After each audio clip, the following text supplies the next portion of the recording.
Hello అండి, అందరికీ నమస్తే. మీరు చూస్తున్నది లక్కీ ఛానల్ విశాఖ. ఈరోజు స్పెషల్ చలివిడి. చలివిడి అంటే తెలిసే ఉంటుంది ప్రతి ఒక్కరికి. ప్రతి ఆడపిల్లకి ఏ అకేషన్ అయినా అత్తవారింటికి వెళ్ళినప్పుడు ఈ చలివిడి అనేది పంపిస్తారు, చల్లదనం అంటారు. ఇప్పుడు మేము ఒక చిన్న అకేషన్కి అయితే ఒక కొద్దిగా ప్రిపేర్ చేస్తున్నాము చలివిడి. దానికోసం అయితే మా పిన్ని నేను ఇలా చేస్తున్నాను అనమాట. ఫస్ట్ అయితే తడి పిండిని ఆడించుకోవాలి. ముందు రోజే బియ్యం నానబెట్టుకొని తడిపిండి ఆడించుకోవాలన్నమాట మిల్లులోని. మేము ఈ తడిపిండి అయితే 1 kg వరకు ఆడించుకున్నాము.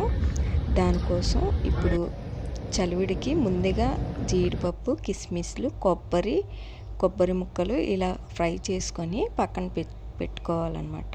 ఈ తడిపిండి ఈ ఒక్కదానికి చలివిడికి ఒక్కదానికే కాదు, పొంగడాలు కూడా అదే పిండితో వేసుకున్నాము. ఒక 1/2 kg వరకు ఈ చలివిడికి సరిపోతుంది పిండి. ఫస్ట్ అయితే పొంగడాలు వేసేసాము.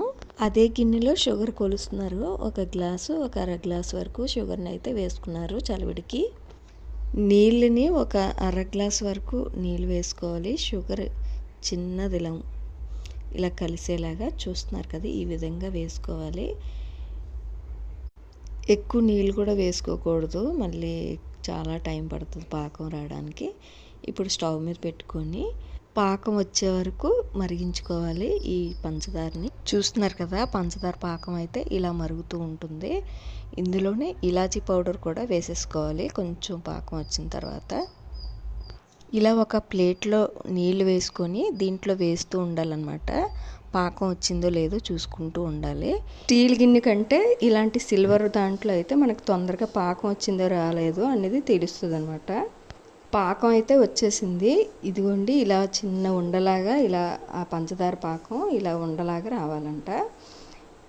పాకం వచ్చేసింది. ఇప్పుడు తడిపిండి ఉంది కదా, దాన్ని ఈ పాకంలో వేసుకోవాలి. ఆ ఉండ వచ్చినప్పుడు మరీ గట్టిగా రాకూడదనమాట, కొంచెం ఇలా నొక్కితే మెత్తగా అయ్యేలాగా ఉండాలన్నమాట పంచదార పాకం. ఇప్పుడు వరిపిండిని అయితే నేను ఆ పాకంలో వేస్తున్నాను, పిన్ని నేను చేస్తున్నాను అనమాట.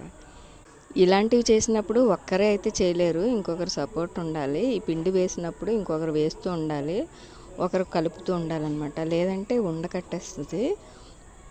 ఇదిగోండి, ఈ విధంగా అలా ఉండకట్టకుండా కలుపుతూ ఉండాలి. దానికి సరిపడగా అలా పిండి వేస్తూ ఉండాలన్నమాట. దానికి సరిపడగా అంటే మరీ ఎక్కువ వేసేయకూడదు, కొంచెం లూజ్గా ఉండేలాగా పిండి వేసుకోవాలి. చిన్న మంట మీద అలా వేస్తూ అలా తిప్పుతూ ఉండాలి. ఈ పిండి కాస్త ఉడికిన తర్వాత ఇప్పుడు ఇందాక మనం ఫ్రై చేసి ఉంచుకున్నాం కదా కొబ్బరి ముక్కలు, జీడిపప్పులు, కిస్మిస్లు, అవి కొద్దిగా వేసుకోవాలి. చివరిలో పైన వేసుకోవడానికి కొద్దిగా ఉంచుకోవాలి, పక్కన పెట్టుకోవాలి.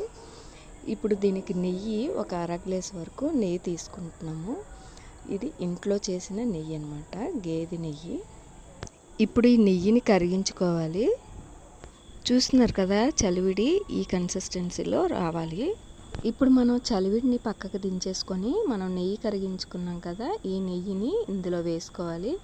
వేసుకొని మళ్ళీ కొద్దిగా ఇలాంటి స్టిక్తోని ఇలా కలుపుతూ ఉండాలి, నెయ్యి అంతా కలిసేలాగా. కొద్దిగా నెయ్యి అయితే ఎక్కువే పడుతుంది.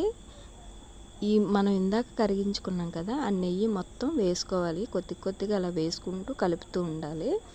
పైన కొంచెం తేలేలాగా కొంచెం పైన వేసుకోవాలి.